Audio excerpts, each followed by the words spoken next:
last meal he ever ordered was legal, licensed, prepared by an expert, and it killed him in 11 minutes. Every cuisine on Earth has a food that flirts with death. Tonight, we meet 4 of them, and the cultures who turned the risk into ritual.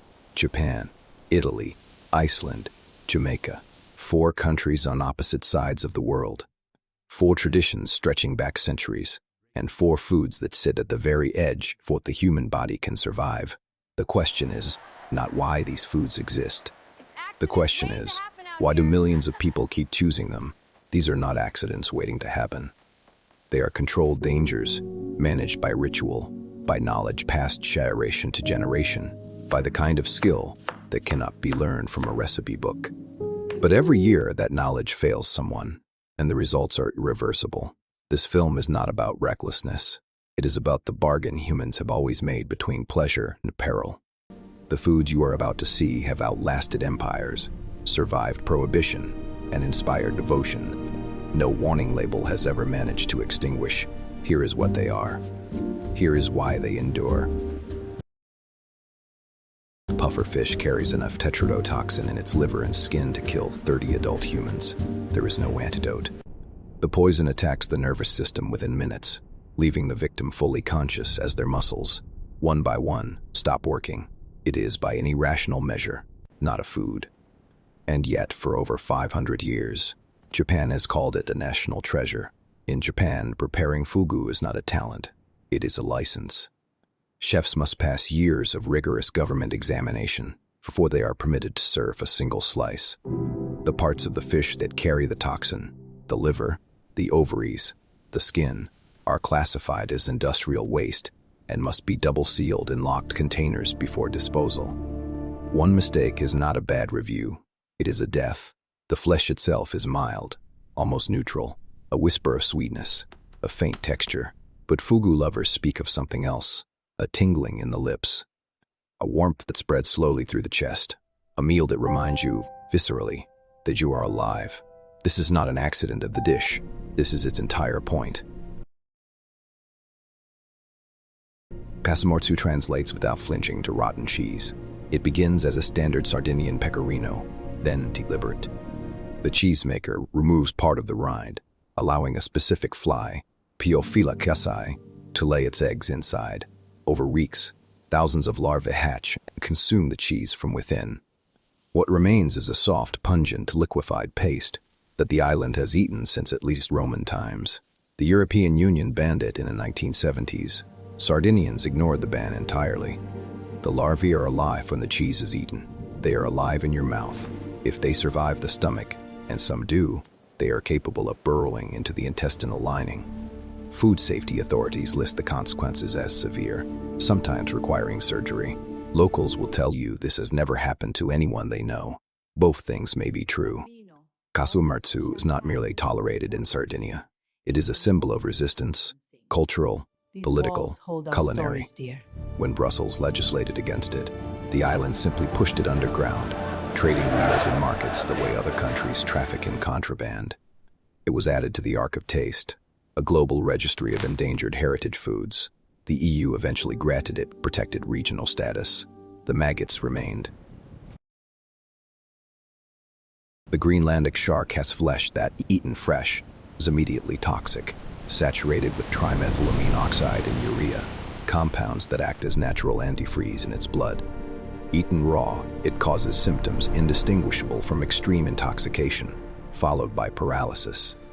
The Icelandic solution, developed over 1,000 years of necessity, is to bury the shark in gravel, compress it under stones, and then hang the chunks to ferment in the open air for 6 months. What emerges smells by general agreement, like industrial ammonia. Anthony Bourdain called it the single worst thing he had ever put in his mouth. Gordon Ramsay retched on camera. And yet every Icelandic winter feast, or blot, serves it, alongside other preserved meats that kept the island alive through 9 months of darkness and cold for over a millennium. In a country where the alternative was starvation, Hákarl was not a delicacy, it was engineering. Ackee arrived in Jamaica from West Africa in the 18th century, carried by slave ships.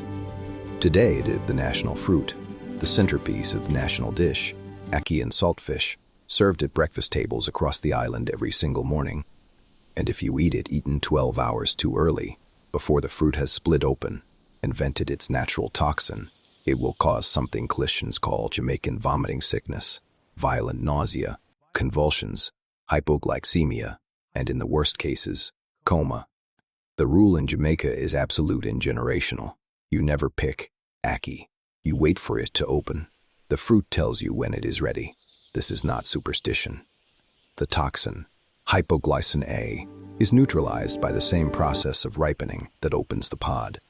The knowledge is embedded in the culture so deeply that fatalities are almost entirely confined to tourists or to times when need outpaced patience. The fruit is not dangerous if you listen to it. 4 foods, 4 continents, 4 centuries of accumulated knowledge, and the same pattern every single time. A food that nature designed to be inedible, and a culture that found a way.